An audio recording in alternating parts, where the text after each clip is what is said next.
Welcome to this week's edition of the Empathic Designer podcast. I'm your host Vaidishwaran. This is the second of the two-part series on decoding subject matter experts. In the previous episode, I had shared my views on how learning designers perceive subject matter experts, some of their characteristics, and some tips on managing them. If you missed this episode, I have placed a link for it in the description below. In this episode, I'll give some additional tips for working with subject matter experts and some pointers on managing them when things really don't go your way. So let's get started.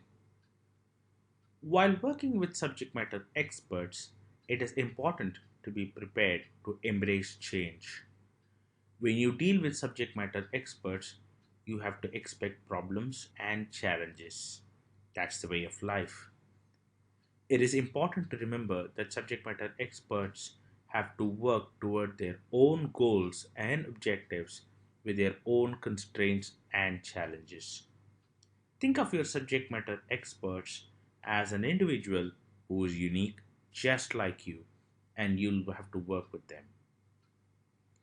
If you feel that your subject matter expert is still challenging, it is okay to get help from your team. While you might not be able to control how your subject matter experts respond to you, you can still control how you respond to them. Always stay positive and reinforce your subject matter expert's confidence in you. When you feel overwhelmed, it's okay to take a step back and space out before taking another stab at working with your subject matter experts.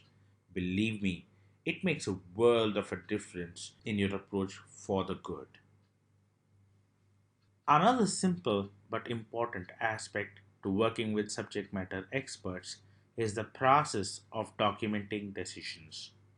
While most subject matter experts might not care for documentation and the little minutes of meetings that you send out after each meeting, it is a very important tool to facilitate conversations around negotiating scope and cost changes along the project.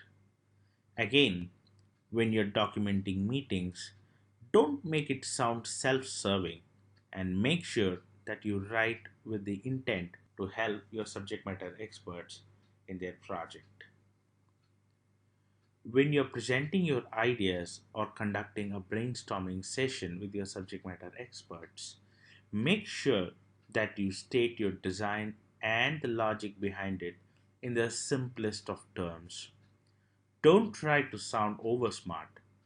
While many subject matter experts might not say this out loud to you, they are at the table in the first place not to dismiss your ideas but to leverage on your expertise in realizing their vision for their content. With that said, it is important to connect your design and logic to the benefits to be realized by the subject matter experts and their organization. Even when you follow all the pointers that I just said, there are times when things might not still go your way. I once had a client who openly declared in our kickoff call that their organization had forced them to work with us due to some contractual agreements and that they had been working with another learning partner that they really liked. And all this was said before I could even start with my presentation. So, what to do when things don't go your way? You know from the outset that the pressure is on. You don't know the other learning partner and what this subject matter expert is really looking for. Any misstep would prove costly. In such situations, it is important to keep your cool. It is never a good idea to get defensive.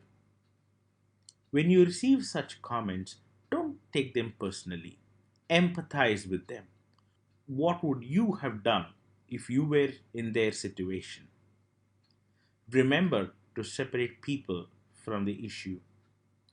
You are a learning professional who has been entrusted with a learning requirement that needs to be addressed.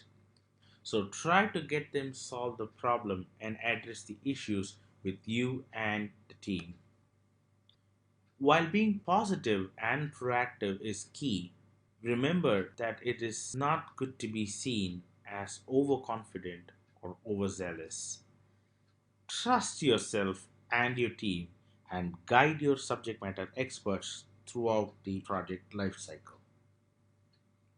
Use this as an opportunity to build relationships.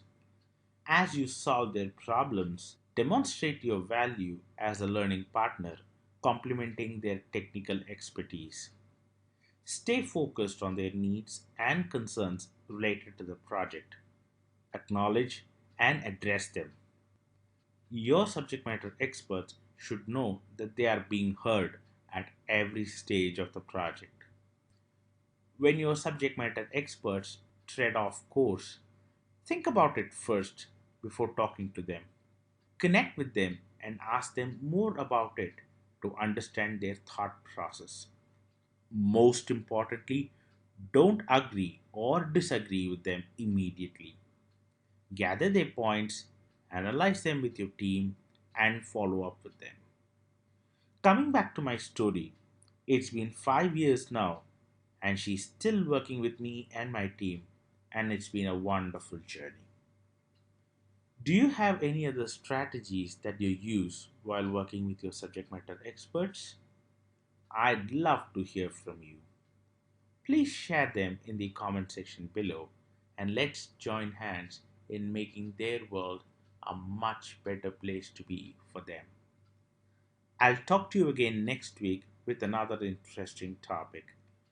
Thank you for tuning into this week's edition of the Empathic Designer podcast. If you like what you heard, hit the like button and subscribe to my channel. You can hit the bell icon for getting updates from my channel. As always, if you have any questions or feedback, please leave a message on the comment section below and I'll be glad to respond. Thank you and have a great day.